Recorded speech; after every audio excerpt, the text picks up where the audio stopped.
അംഗനവാടിയിലെ കലോത്സവം അതിന്റെ ഭാഗമായിട്ട് ഇന്ന് വാലിന് തീ പിടിച്ച പോലെ ഓട്ടാണ്. അങ്ങനെ 5 പേര് ഓട്ടോയിൽ കുത്തി നിറച്ച് നമ്മൾ നേരെ വടകര ഓൾഡ് ബസ് സ്റ്റാൻഡിന്റെ അവിടെ ഇറങ്ങി.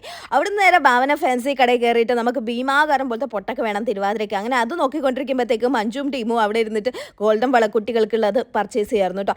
അതും മേടിച്ച് നമ്മൾ നേരെ ലാവണ്യ ടെക്സ്റ്റൈൽസ് പോയി കുട്ടികൾക്കുള്ള നാടൻ പാട്ടിനുള്ള മുണ്ട് മേടിക്കുമായിരുന്നു. ഒരു 3-4 മേടിച്ചു. അതിന്റെ പേയ്മെന്റും കാര്യങ്ങളൊക്കെ ചെയ്ത് വാമി ഫാൻസി കട കയറി നമുക്ക് ഡാൻസിന് വേണ്ടിയിട്ടുള്ള ബാക്കി സാധന സാമഗ്രികളെല്ലാം മേടിക്കുമായിരുന്നു. നമുക്ക് ഈ ജുമുക്ക വേണമായിരുന്നു, കുപ്പിവളയും അതേപോലെ ഗോൾഡൻ വളയും പിന്നെ സ്ലൈഡ് പിന്നെ എന്തായിരുന്നു പിന്നും ചരടും. അങ്ങനെ കുപ്പിവള നോക്കുമ്പോഴത്തേക്ക് എൻ്റെ കയ്യിൽ കുപ്പിവള ഉള്ളതുകൊണ്ട് ഞാൻ അത് മേടിക്കാനില്ല. ഗോൾഡൻ വള വേണമായിരുന്നു. അതാണ് എനിക്ക് ഇട്ട് കയറുന്നില്ല. അപ്പം ഞാൻ വെച്ചു വൈശാലി ഫാൻസി കടയിൽ കയറിയിട്ട് അവിടെ നിന്ന് നോക്കാന്ന്. അങ്ങനെ ചേച്ചിമാർക്ക് വേണ്ടതൊക്കെ മേടിക്കുന്ന കൂട്ടത്തിൽ എനിക്ക് ഇവിടെ പൗഡർ വേണമായിരുന്നു കേട്ടോ വീട്ടിലേക്ക്. പിന്നെ ഒരു മോയ്സ്ചറൈസിങ് ക്രീമും മേടിക്കാമെന്ന് കരുതി നോക്കുമ്പോഴത്തേക്ക് അത് കുഞ്ഞു ഡബ്ബയാണ്. അതുകൊണ്ട് ഞാൻ എടുത്തില്ല, അത് നഷ്ടം മേടിച്ച് കഴിഞ്ഞാൽ കേട്ടോ. പിന്നെ കളഭവും അതേപോലെ വലിയ ഭീമാകാരത്തെ പോലെ പൊട്ടൊക്കെ മേടിച്ചു. വൈശാലി പോയി എൻ്റെ പറ്റിയ വളയും മേടിച്ചു. അപ്പോൾ അത്രയേ ഉള്ളൂ. Bye bye, see U.